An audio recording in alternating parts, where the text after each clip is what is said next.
அல்ஹம்துலில்லாஹ் அஷ்ஹது அல்லா இலாஹ இல்லல்லாஹ் வஹ்தஹு லா ஷரீக லஹு. வணக்கத்துக்குரியவர் அல்லாஹ் ஒருவரே, அவரை தவிர வேறு தெய்வம் இல்லை.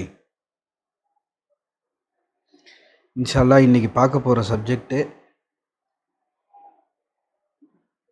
இந்த உலக வாழ்க்கையோட ரியல் வேல்யூ.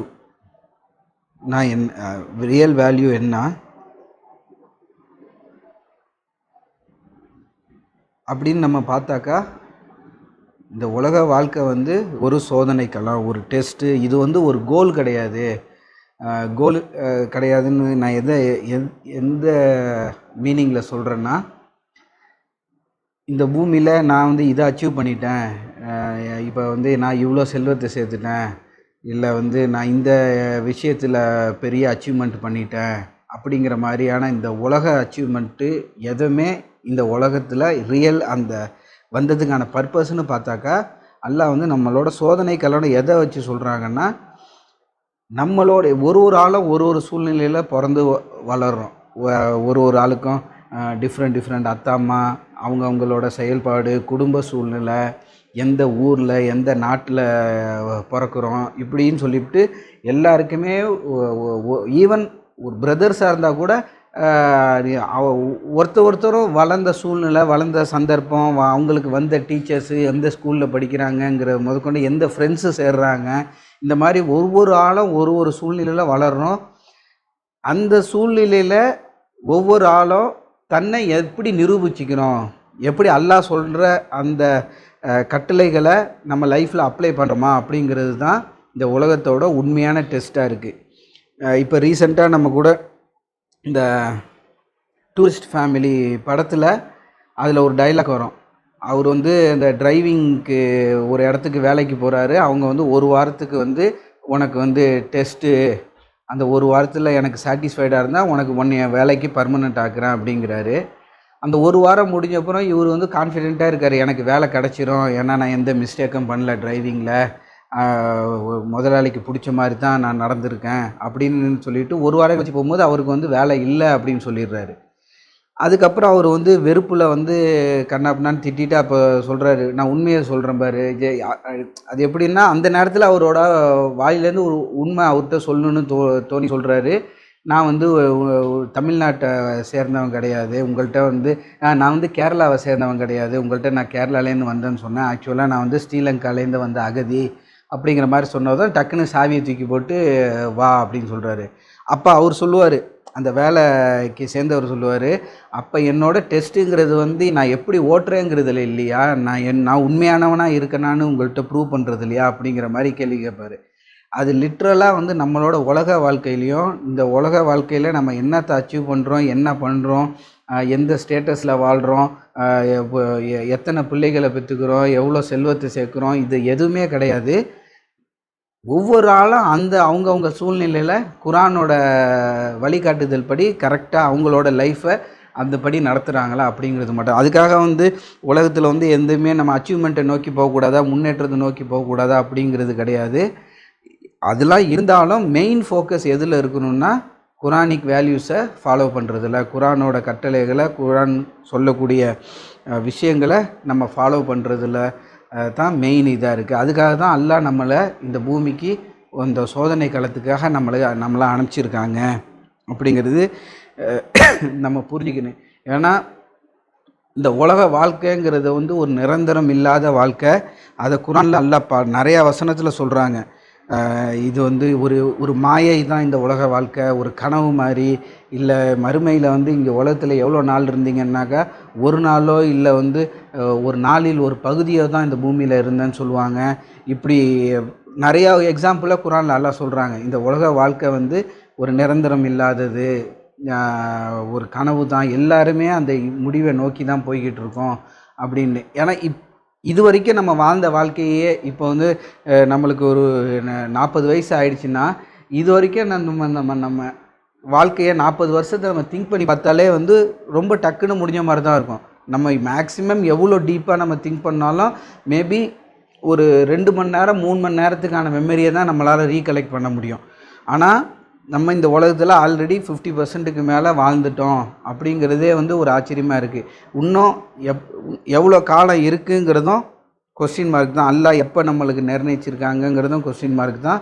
ஸோ எதுவுமே டூ லேட் கிடையாது. அல்லாஹ் சொல்கிறாங்க, வாழ்நாள் முடிவு வரைக்கும் உங்களுக்கு அந்த சான்ஸ் இருக்குது. உங்களோட முடிவு வரைக்கும் நீங்கள் அல்லாஹ்வோட அந்த குரானிக் வேல்யூஸை, அல்லாஹ் சொல்கிற விஷயங்களை ஃபாலோ பண்ணி நம்மளோட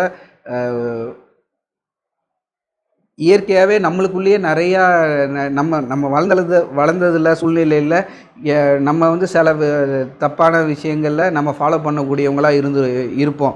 அதெல்லாம் நம்ம நீக்கிட்டு எந்த அளவுக்கு நம்ம அல்லாஹ்வின் பக்கம் திரும்புகிறோம் அப்படிங்கிறதுல தான் இந்த உலக வாழ்க்கையோட பர்பஸாக இருக்குது.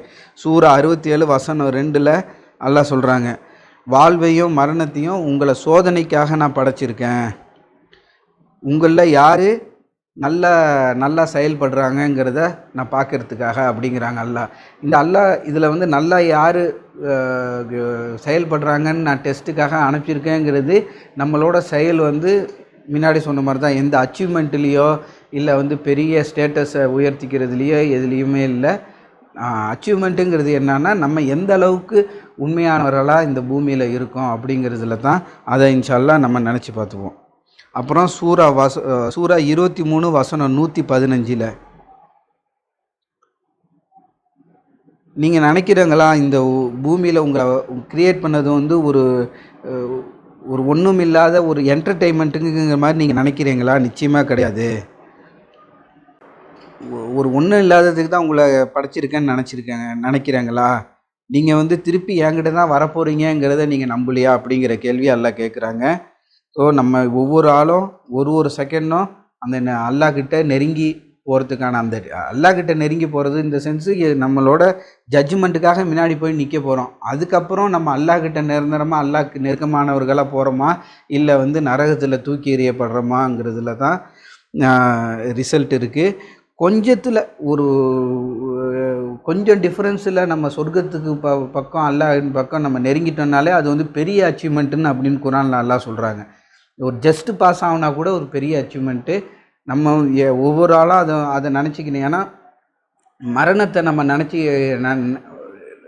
நினைக்கிறது வந்து ஒரு நம்மளை அதிகப்படியான நம்மளோட தப்பு செய்கிறதுலேருந்து நம்மளை தடுக்கும். நம்ம ஒவ்வொரு ஆளும் வந்து மரணத்தை நம்மளுக்கு ஏதாச்சும் நம்ம தப்பு பண்ணுறோம், அந்த நேரத்தில் நம்மளுக்கு மரணம் வந்துட்டால் என்ன பண்ணுறது, நம்மளை திருத்திக்கிறதுக்குள்ள அப்படிங்கிற மாதிரி அந்த மரணத்தை நம்ம அதிகமாக நினச்சி பார்த்துக்கின்னு இது வந்து ஒரு அல்லாவை கண்டு மட்டும்தான் பயப்படணும். அல்லாட்ட நாளைக்கு பதில் சொல்ல போகிறோம், அத்தினி நம்ம ஹோல் மனித சமூகமும் பார்க்க போகுது, விட்னஸ் பண்ண போகுது. நம்ம அல்லாஹ்க்கு முன்னாடி வந்து நம்மளோட நம்ம நினைப்போம் சில தப்புகள்லாம் நம்ம வந்து மறைச்சிருக்கோம், யாருக்கும் தெரியாதுங்கிற மாதிரி எல்லாமே ஓப்பன் ஆக போகுது. தலை குறுகி நம்ம அதெல்லாம் வந்து நம்ம பண்ண தப்பெல்லாம் நம்ம வந்து ஃபேஸ் பண்ண போகிறோம். எல்லாத்துக்கும் மேலே அல்லாஹ்ன் முன்னாடி நம்ம அதை நிற்க போகிறோங்கும் போது அதுக்கு நம்மளை தயார்படுக்கிறதுக்கு ஒரு சின்ன விஷயமா இருந்தாலும் சரி, கொஞ்சம் கோபம் விட்டு கொடுக்கறது, இந்த சின்ன விஷயங்கள்லேருந்து நம்ம வந்து அதிகப்படியாக அல்லாஹ்க்கு பிடிச்ச மாதிரி நடந்துக்கிறதுக்கு நம்ம எல்லாரும் முயற்சி பண்ணுவோம் இன்ஷா அல்லாஹ். சூரா 15:3 அல்லாஹ் சொல்கிறாங்க, அவநம்பிக்கையாளர்கள் பற்றி சொல்லும் போது அவங்க உண்டு மகிழட்டும், இந்த உலக வாழ்க்கையில் முழுமையாக டிஸ்ட்ராக்ட் ஆனவங்களாக இருக்கட்டும், கூடிய சீக்கிரத்தில் அவங்க தெரிஞ்சுப்பாங்க அப்படின்னு சொல்கிறாங்க அல்லாஹ். ஏன்னா இந்த உலக வாழ்க்கையில் உலகத்தில் வந்து இப்போ என்டர்டெயின்மெண்ட்டு, இப்போ வந்து எனக்கு ஒரு டைம் பாஸுக்கு அப்படின்னு சொல்லிட்டு பார்த்தாக்கா நம்ம வாழ்நாளே பத்தாது, அவ்வளோ கண்டென்ட்ஸ் இருக்குது. ஏற்கனவே போன பயானில் நம்ம பேசுன மாதிரி தான். இப்போ ஒரு யூடியூப்னு எடுத்துக்கிட்டாலே அதை உட்காந்து பார்த்துக்கிட்டு இருந்தாலே நம்ம வாழ்நாள் பத்தாது, அவ்வளோ வீடியோஸு அவ்வளோ கண்டென்ட்ஸ் இருக்குது. ஏதாவது பாட்டு கேட்குன்னு ஒரு ஃபுல்லாக என்டர்டெயின்மெண்ட்லேயே இருக்குன்னு பார்த்தாலும் அதுக்கும் அவ்வளோ கண்டென்ட்ஸ் இருக்குது. எல்லாத்தையுமே நம்ம லிமிட்டாக வச்சுக்கின்னு, ஏன்னா இப்போ வேறு ஏதாவது இப்போ ஓடிடி அந்த மாதிரி உள்ளதில் பார்த்தாலும் ஏகப்பட்ட கண்டென்ட்ஸு ஒரு மாதத்தில் அவங்க ஏற்றுற கண்டென்ட்டே நம்ம வாழ்நாள் ஃபுல்லாக பார்த்துக்கிட்டு இருக்கிற மாதிரி இருக்கும். அவ்வளோ கண்டென்ட்ஸு அவங்க வந்துக்கிட்டு இருக்குது. ஏன்னா டிஸ்ட்ராக்ஷனுங்கிறது வந்து ஏகப்பட்டதாக ஆகிடுச்சு. அந்த காலத்தில் உள்ள டிஸ்ட்ராக்ஷன்னு பார்க்கும்போது ஒரே ஒரு டிவி இருக்கும், ஒரே ஒரு சேனல் இருக்கும், கொஞ்சமான நேரம் தான் டிவி பார்க்குறது, இல்லை மற்ற விஷயங்கள் குடும்பத்துக்குள்ளே பேசிக்கிறது அந்த மாதிரி உள்ளது அதிகமாக இருக்கும். இப்போ டிஸ்ட்ராக்ஷனுங்கிறது ஒவ்வொரு ஆள் கையிலையும் வரும்போது ஒருத்தரை கையில் நம்ம ஃபோனை வச்சுக்கிட்டு நம்ம டிஸ்ட்ராக்ட் ஆகி போயிடுறோம். நம்ம அதை வந்து கொஞ்சம் லிமிட்டாக வச்சுக்கிட்டு நம்ம ரியாலிட்டி பக்கம் நம்ம வந்து இன்னும் கூர்மையாக நம்ம கவனிக்கணும். நம்மளோட விஷயங்கள் என்ன, நம்மளோட பிள்ளைகள் எந்த மாதிரி இதில் இருக்கிறாங்க, அவங்களோட ப்ளஸ் என்ன மைனஸ் என்ன, அவங்கள எப்படி எந்த வகையில் அவங்களுக்கு வந்து மோட்டிவேட் பண்ணலாம் அப்படிங்கிற மாதிரியான விஷயங்கள் பக்கம் நம்ம இன்ஷால்லா ஃபோக்கஸ் பண்ணுவோம். அடுத்தது சூரா 18:46 அல்லாஹ் சொல்கிறாங்க, இந்த செல்வம் பிள்ளைகள் எல்லாமே உங்களுக்கு ஒரு சோதனைக்காக தான் நான் படைச்சிருக்கேன் அப்படிங்கிறத அல்லாஹ் சொல்கிறாங்க. உங்களோட நற்செயல்கள் தான் ஃபார் பெட்டர் உங்களோட நற்செயல்கள் தான் ஃபார் பெட்டர் ரிவார்டை மறுமையில் அல்லாஹ் பெரிய வெகுமதியை அல்லாஹ் கிட்ட மறுமையில் நம்மளுக்கு கொடுக்க போகிறது. நம்மளோட நற்செயல்கள்னால் என்ன சும்மா நம்ம பேசிக்காக திங்க் பண்ணால் இப்போ மற்றவங்களுக்கு இப்போ தர்மம் கொடுக்கறது அது அந்த மாதிரி ஒரு 2-3 இது சொல்லலாம். நற்செயல்கள்னால் இன்னும் நம்ம டீப்பாக திங்க் பண்ணி பார்த்தாக்கா, இன்னொரு ஆள் மனசு கஷ்டப்படுற மாதிரி நம்ம பேசினா கூட அது தப்பு. இன்னொரு ஆள் மேலே ஒரு எடுத்தறிஞ்சு நம்ம கோபமாக பேசினா கூட தப்பு. இப்போ இன்னொரு ஆளை ஹர்ட் பண்ணோம் அப்படின்னுங்கிறது தெரிஞ்சும் அந்த வார்த்தையை சொல்கிறது தப்பு அப்படிங்கிறத நம்ம எல்லாரும் புரிஞ்சுக்கணும். அதே மாதிரி இன்ஷா அல்லாஹ் பிள்ளைகளுக்கும் நம்ம அந்த மாதிரி சொல்லி கொடுக்கணும். சில நேரம் வந்து ஈவன் இப்போ பிள்ளைகள்லாம் கொஞ்சம் கொஞ்சமாக பெரிய பிள்ளையாக ஆகிட்டு இருக்காங்க. அவங்கள்ட்ட இன்னொரு ஆள்கிட்ட எப்படி பேசுன்னு, எந்த வார்த்தையை உபயோகப்படுத்தணும், இந்தந்த வார்த்தையை உபயோகப்படுத்தக்கூடாது, எது கண்ணியத்துக்குரிய வார்த்தை, மரியாதைக்குரிய வார்த்தை என்ன அப்படிங்கிற மாதிரிலாம் இன்ஷா அல்லாஹ் நம்ம சொல்லி அவங்களுக்கு ஏன்னா ஒரு சரணடைந்த ஒரு குடும்பம் அப்படிங்கிறது அல்லாஹ் எதை வச்சு சொல்கிறாங்கன்னா, ஒருத்தருக்கு ஒருத்தர் நினைவு ஊட்டிப்பாங்க, ரிமைண்டர் கொடுத்துப்பாங்க. ஒரு ஆள் கொஞ்சம் தோண்டு போய் கொஞ்சம் கீழே உழுவுற மாதிரி இருந்தால் கை பிடிச்சி தூக்கி விடுறது, கவலைப்படாத அல்லாஹ் மோட்டிவேட் பண்ணுறது, அல்லாஹ் இருக்காங்க அந்த மாதிரி. இல்லை அல்லாஹ்வோட விஷயங்களில் நம்ம டிஸ்கஸ் பண்ணுறதில் அதில் இன்ஷால்லா நம்ம ஃபோக்கஸ் பண்ணுவோம். இன்ஷால்லா தொடர்ந்து பார்ப்போம். தூபிலல்லா பாவ மன்னிப்பு கேட்போம். அல்ஹம்துலில்லாஹ் அஷ்ஹது அல்லா இலாஹ இல்லல்லாஹ் வஹ்தஹு லா ஷரீக லஹு. வணக்கத்துக்குரியவர் அல்லாஹ் ஒருவரே, அவரை தவிர வேறு தெய்வம் இல்லை.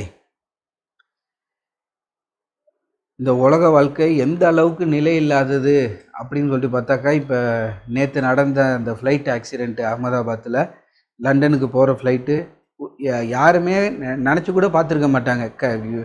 அது ஜஸ்ட்டு அகமதாபாத்துலேருந்து கிளம்பி அடுத்த ஒரு சில நிமிஷத்தில் கீழே விழுந்து நொறுங்கிடுச்சு. ஒரே ஒருத்தர் மட்டும்தான் அதில் வந்து உயிரோட வந்திருக்காங்க. அது மட்டும் ஃப்ளைட்டில் உள்ளவங்க மட்டும் இல்லை, இன்னொரு சைடு அது விழுந்த இடம் வந்து மெடிக்கல் காலேஜ் ஸ்டூடெண்ட்ஸ்லாம் தங்கியிருக்கிற இது. அங்கே வந்து ஹாஸ்பிட்டலில் அவங்க வந்து மெடிக்கல் காலேஜ் ஸ்டூடெண்ட்ஸ் படிச்சுக்கிட்டு இருக்கிறவங்க, அங்கே உள்ள மெடிக்கல் காலேஜோட ஹாஸ்பிட்டலில் அவங்க ஒர்க் பண்ணிக்கிட்டும் இருக்காங்க. மதியானம் சாப்பாட்டுக்காக கேன்டீனுக்கு வந்திருக்காங்க. கேன்டீனில் தான் வந்து விழுந்திருக்கு. அதுலேயும் கிட்டத்தட்ட 50 பேரோ 60 பேரோ ஸ்டூடெண்ட்ஸ் படிச்சுக்கிட்டு இருந்தவங்களும் இறந்து போயிட்டாங்க. நினச்சி கூட பார்க்க முடியாது, கேன்டீனில் உட்காந்து சாப்பிட்றவங்க ஃப்ளைட்டு வந்து இங்கே விழுவோம் அப்படின்னு நான் கற்பனை கூட பண்ண முடியாது. இந்த மாதிரி ஆனால் இந்த உலக வாழ்க்கை எந்த அளவுக்கு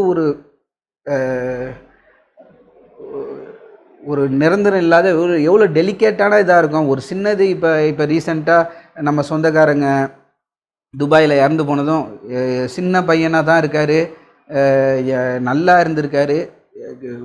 சின்ன ஏதோ ஒரு ஆஃபீஸில் இருக்கும்போது கொஞ்சம் அன்கம்ஃபர்டபுளாக இருந்திருக்கு, வீட்டுக்கு வந்திருக்காங்க, இறந்து போயிட்டாங்க. அந்த மாதிரி நிறைய விஷயத்தை நம்ம பார்க்குறோம். எந்த அளவுக்கு நம்மளாம் வந்து நம்ம வாழ்க்கை வந்து எவ்வளோக்கு நிரந்தரம் இல்லாதது, எந்த அளவுக்கு எந்நேரமும் எது வேணுமோ நடக்கும் அப்படிங்கிற மாதிரியான ஒரு விஷயத்தில் தான் நம்ம எல்லாருமே இருக்கோம். ஸோ அந்த நம்ம வாழ்க்கையை அதையே நம்ம ரியாலிட்டியை நம்ம புரிஞ்சுக்கணும். எந்த நேரமும் எது வேணுமோ நடக்கும். அதுக்குள்ளே நான் வந்து ஏன்னா இங்கே நம்ம ஏற்கனவே நம்ம பார்த்தது தான், இந்த பூமியில் வந்து என்னத்தை நம்ம அச்சீவ் பண்ணாலும், எவ்வளோ நம்ம சம்பாதிச்சாலும், எத்தனை பிள்ளைகளாக இருந்தாலும், மறுமையில் நம்மளுக்கு என்ன பேச போகுது அப்படின்னு பார்த்தாக்கா, உனக்கு கொடுத்த இந்த வாழ்க்கை, உனக்கு கொடுத்த இந்த சமூகத்தில், உனக்கு கொடுத்த அந்த சான்ஸில் நீ எப்படி பெர்ஃபார்ம் பண்ணுற, எப்படி பெர்ஃபார்ம் பண்ணுற இந்த சென்ஸு குரானிக் வேல்யூஸும் உன் வாழ்க்கையில் அப்ளை பண்ணி நடந்துக்கிறியா, அது மட்டும்தான் நம்மளுக்காக பேசப்போகுது. வேறு எதுவுமே நம்மளுக்காக மறுமைக்கு நம்ம கொண்டு போக போகிறது கிடையாது. ஸோ அதையும் நம்ம நினச்சி பார்த்துக்கணும். எந்நேரமும் எது வேணுமோ நடக்கும் அப்படிங்கிறதையும். இப்போ இன்னொரு ஆளுக்கு விட்டு கொடுக்கறதுனால நம்மளுக்கு எந்த வகையிலையும் குறைஞ்சி போகாது.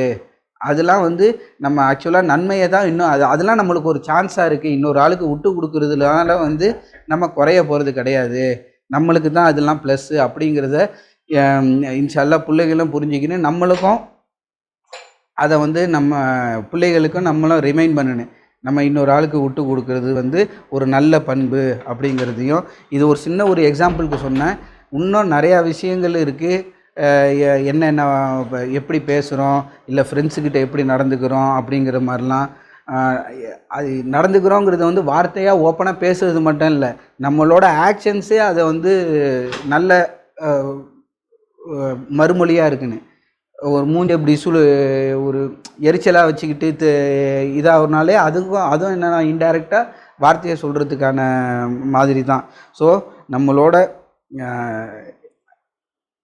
ஆக்ஷன்ஸும் நல்லபடியாக இன்ஷா அல்லாஹ் அல்லாஹ்கிட்ட துவா செய்வோம். எல்லாரும் அல்லாஹ் சொன்ன அந்த குரானில் அல்லாஹ் சொல்லியிருக்கிற வேல்யூஸை நம்ம வாழ்க்கையில் அப்ளை பண்ணிக்கிறதுக்கு, ஈவன் நம்மள்கிட்ட உள்ள தப்புகளை திருத்திக்கிறதுக்கு அல்லாஹ்கிட்ட உதவி கேட்போம். அல்லாஹோட உதவி கொண்டு எது வேணுமோ பாசிபிளாக இருக்குது. அது நம்ம அல்லாஹ் கொடுக்கறதுக்கு ரெடியாக இருக்காங்க. நம்ம நான் என்னை திருத்திக்கிறதுக்கு நான் ரெடின்னு சொல்லிட்டு நம்ம போய் ஸ்டெப்பு எடுத்து வைக்கும்போது அல்லாஹ் நம்மளுக்கு எல்லா விஷயங்களையும் நம்மளுக்கு சேர்க்குறாங்க. இன்ஷா அல்லாஹ் அதுக்கு எல்லோரும் முயற்சி பண்ணுவோம். மறுமையில் நம்மளோட டீட்ஸ் நல்ல டீட்ஸாக இருக்குன்னு கொஞ்சத்துலேயாவது நம்ம நரகத்திலேருந்து காப்பாற்றப்பட்டு சொர்க்கத்து பக்கம் நுழைஞ்சா கூட அது பெரிய அச்சீவ்மெண்ட்டுன்னு அல்லாஹ் கிரேட்டஸ்ட் அச்சீவ்மெண்ட்டுன்னு சொல்கிறாங்க குரானில் அல்லாஹ். அதை நம்ம அல்லாஹ் அதை நம்மளுக்கு ஈஸியாக்கி வைக்கணும்னு துவா கேட்டு இன்ஷா அல்லாஹ் ஜும்மா தொழுகை நிலைநாட்டுவோம். வக்கீமு சலாத்.